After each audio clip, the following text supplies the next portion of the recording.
Perfect. So a few days ago, I was sitting on my bed and I was wondering how I wanted to start this talk. And I thought, I should start with this very impactful and inspirational and killer story of mine where I've had these very emotional instances in my life that made me want to become a holistic counselor at the age of 17. But that's drama and that's not even true because I've had such a wonderful childhood and an even better teenhood. And the only thing that has gotten me to do this, like every other Indian child, are my parents, of course. Okay, I wouldn't put it that way, but they definitely are the ones who have introduced to me this field of art. So my board exams had just gotten over, my 12th grade boards. And we have a lot of free time then. And it's that time of your life when, okay, wait, what? School is over. I need to get serious. I need to up my game. I need to be more productive, use my time. And I think I took that way too seriously. And I decided, you know what? I'm going to do something for the society. So one day in April, I remember, my parents were going to go for a course that trains them to become holistic counselors. And when I heard the word, I was like, okay, sounds interesting. I think I want to do this. Mainly because it just sounded really cool, Imagine, Nikita Mehra, holistic counselor. Wow. And that's what actually, very honestly, got me to do it. But let me tell you, as a child, ever since I was a kid, I was always that kid, who would just be with the ones who would get bullied. And I generally liked everybody. I would be really nice to everyone. I was the preacher of the group. I used to give life lessons when nobody wants to listen. I was that kind of kid. But most importantly, I loved helping. I loved serving. I wanted to make a change everywhere I went. And if you ask me today, why are you a holistic counselor at the age of 17? It's very simple. I want to help those who need help. In April, when I started this career, the one thing I realized was, okay, I might end up being a great counselor, but what's the point if people don't come to me? The culture in India is such that we don't really go to counselors. I'm sure none of y'all know any really awesome counselors except for me now. And my parents, of course, they're also counselors. But what happens in India, the culture is so very different. And it's so funny, it's amazing. I'll tell you how counseling works. Train mein, bus mein, garden mein, morning walk, men rant about their problems to their Uber drivers, women talk to their maids about their problems, and vice versa. Let me tell you, it's so annoying. It is very annoying to hear them rant. And it's great that we're so comfortable with each other. But there's one problem that arises. As human beings, what we naturally do is sympathize. And when we sympathize with each other, instead of helping the person grow out of the problem, we help the problem grow. I'm sure you all have heard. Arey bacha, so sad you lost by 1 point. Oh my god, life is so hard sometimes. I really understand what you're going through. And trust me, they don't understand even one bit. Hi Ram. Oh my god, that word, even if the person is not depressed, they're going to jump into it the next second. And this is the problem that we face. Counseling is something that needs to be done professionally. And that is something that I decided I wanted to spread all over the country. I had a friend, a very close friend, who's now studying in the United States of America. And we used to just sit and talk about, life. And this one day he told me, you know what, Nikki? you, in our generation, this youth needs to understand that along with building your IQ, which is your intelligence quotient, the one thing that we really need to work on is our EQ, and that is our emotional quotient. And that really rung a bell in my head, and it still does. When I told my teacher about this whole counseling thing, the one thing she asked me was, you know, when we were kids, we had problems, but not such trivial ones. You guys get stressed about everything. Everything is a problem for you all. Why is that so? Our times were so much simpler. And I'm just looking at her and I smile and I say, do you realize the quality of children that schools like these make today? Do you realize the talents that children have, the confidence the children have, the competitiveness that children have, the dreams, the aspirations people have? We want to be successful. I myself I'm a very aspiring entrepreneur. And that's great. That's amazing. We're gonna be good. We're gonna do good. But what we forget is that we need to work on this. We need to work on controlling our mind, our thoughts, our emotions. You can work all your life to get into an IIT, but if the pressure and the people around you and your failure once is going to cause you to be hanging from a ceiling, then there's no point. You can study 5 years and get a doctor's degree, but if you can't handle the trauma, there's no point.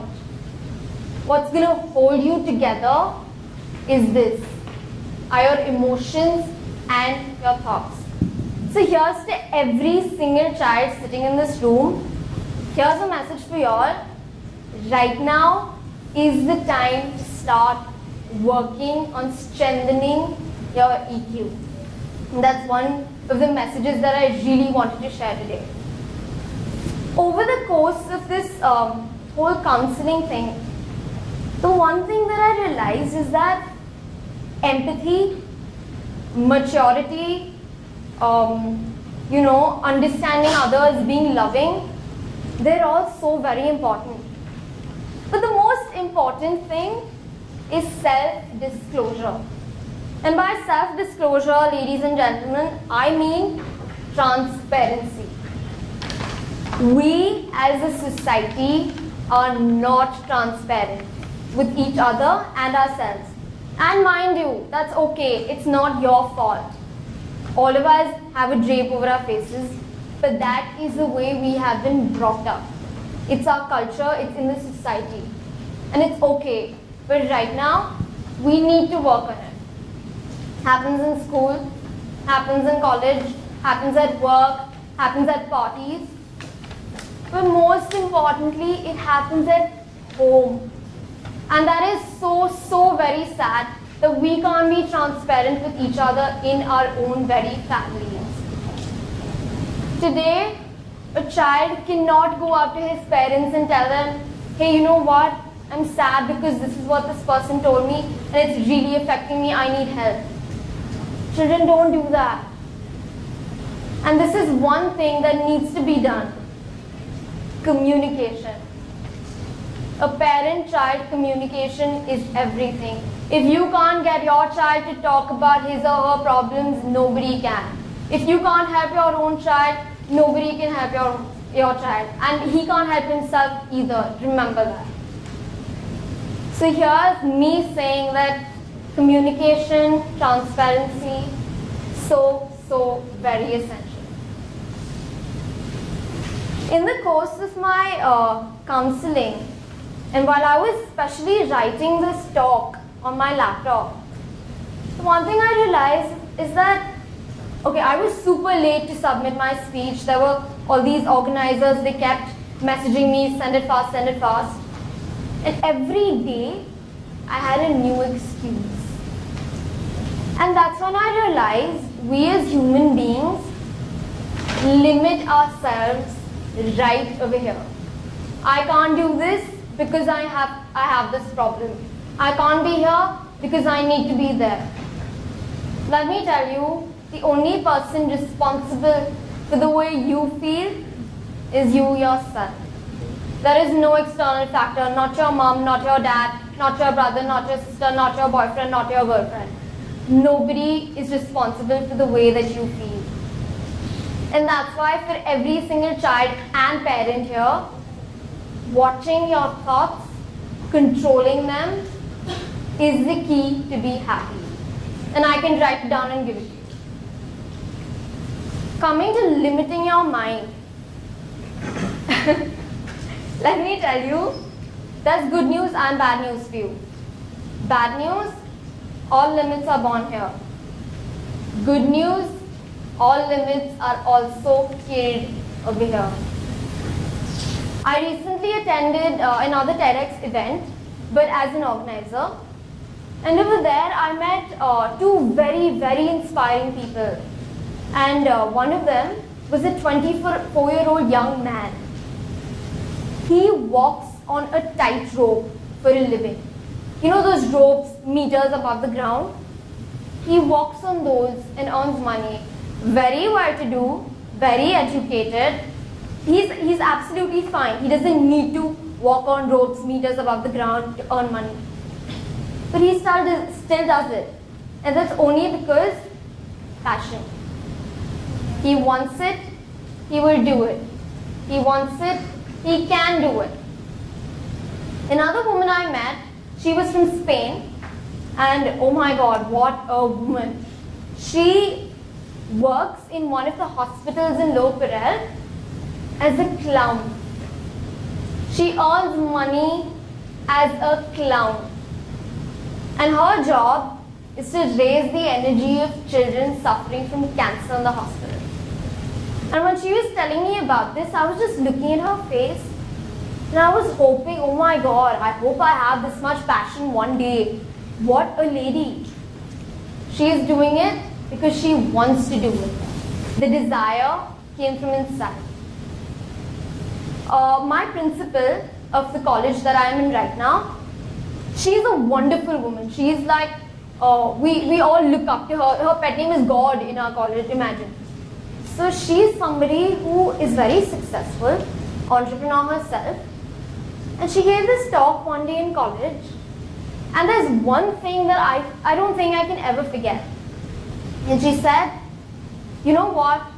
The whole purpose of life is to achieve what you want. And through that wanting, you will fail one day. And through that failing, you will learn. And that's what you are here for. And that always comes to my head. And she said, never ever stop dreaming. No matter how old you are, you may be 5, you may be 15, you may be 50. Never stop dreaming. And by dreams, I don't mean, okay, I want to build a house, I want to go to this city, I want to travel the world, I want millions of dollars. That's great, you should want that, definitely. But dreams also include day-to-day activities. Okay, today my dream is to help somebody. Today my dream is to help myself. The dreams are so very important. There's a wall in my college. We are aspiring entrepreneurs. There's this wall that says, if you can dream it, you can do it. And I look at it every day like, okay, I'm dreaming, but I'm not doing it. I need to go ahead. However, it's a good start. It's a great start. Only if you want, you will get. And I'd love to end my speech today by saying that a few months ago, when I just became a counselor, there's one thing that I really wanted to do. And that was give a talk in a school in front of children and make a difference, even at least to one person. And I visualized it, I created it, I believed in it, and here I am standing in front of you all. So thank you so much for being such wonderful.